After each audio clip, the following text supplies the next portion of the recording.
S&P 500 투자, 다들 이게 정답이지 하고 생각하시잖아요. 그런데 말이죠. 바로 그 정답 안에 여러분의 노후 자금을 진짜 수천만 원이나 날려버릴 수 있는 아주 무서운 함정이 숨어 있다면 어떠시겠어요?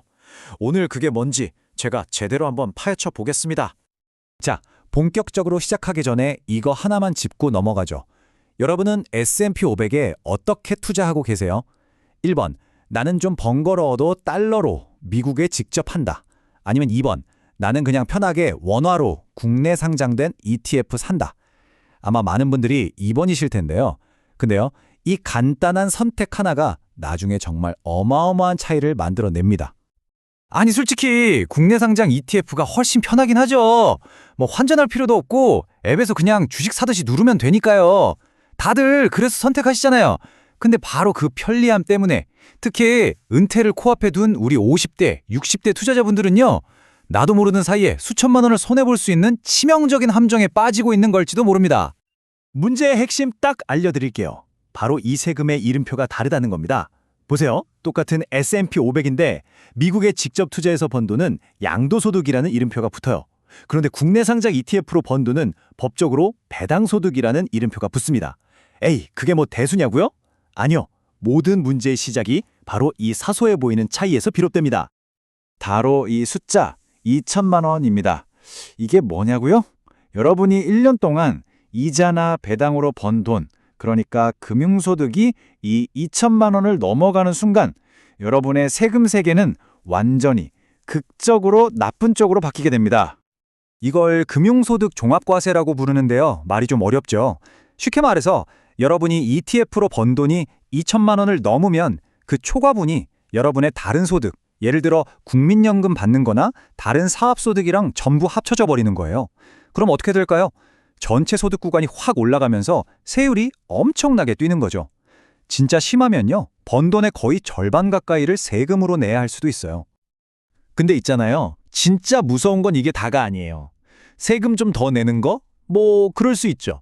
하지만 이 2천만 원이라는 기준은요. 특히 은퇴하신 분들한테는 훨씬 더 치명적이고 한 번 터지면 다시는 되돌릴 수 없는 재앙의 스위치 같은 역할을 합니다.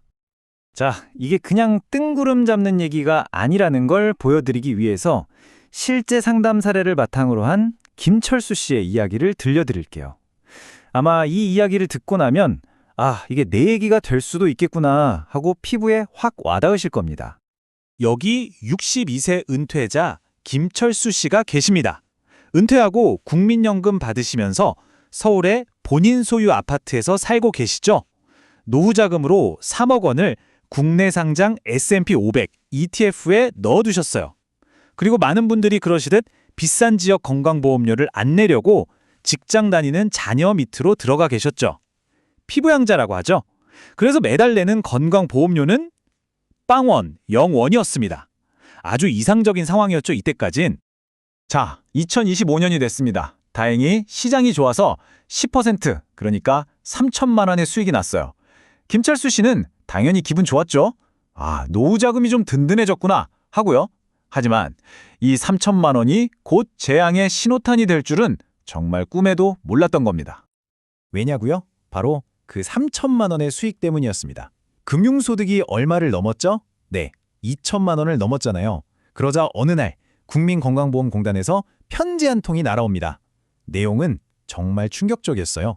귀하의 소득이 피부양자 자격 기준을 초과했습니다. 바로 이겁니다. 귀하의 피부양자 자격이 상실되었습니다. 이제부터 지역가입자로 전환됩니다. 이게 바로 그 말로만 듣던 건강보험료 폭탄이 터지는 순간입니다. 그리고 이 폭탄의 효과는요. 한번 터지면 평생 갑니다. 지역가입자가 됐다는 건 이제 보험료 계산 방식이 완전히 달라졌다는 뜻이에요.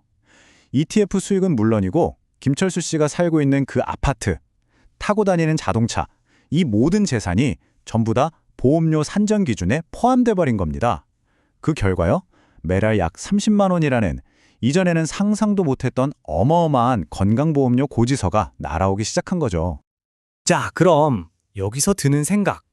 만약에 김철수 씨가 다른 선택을 했다면 어땠을까요? 한번 국내 ETF랑 미국 직투 두 가지 길을 나란히 놓고 정면으로 비교해 보겠습니다. 표를 한번 보세요. 만약 김철수 씨가 좀 번거롭더라도 미국에 직접 투자했다면 수익의 이름표가 양도소득으로 찍히니까 건강보험료를 계산할 때 아예 포함이 안 됩니다. 그럼 어떻게 될까요? 피보양자 자격은 그대로 유지되는 거죠. 결과적으로 매달 30만 원, 1년이면 360만 원, 이 돈을 평생 아낄 수 있었던 겁니다. 단지 투자 방식을 바꿨을 뿐인데 말이죠.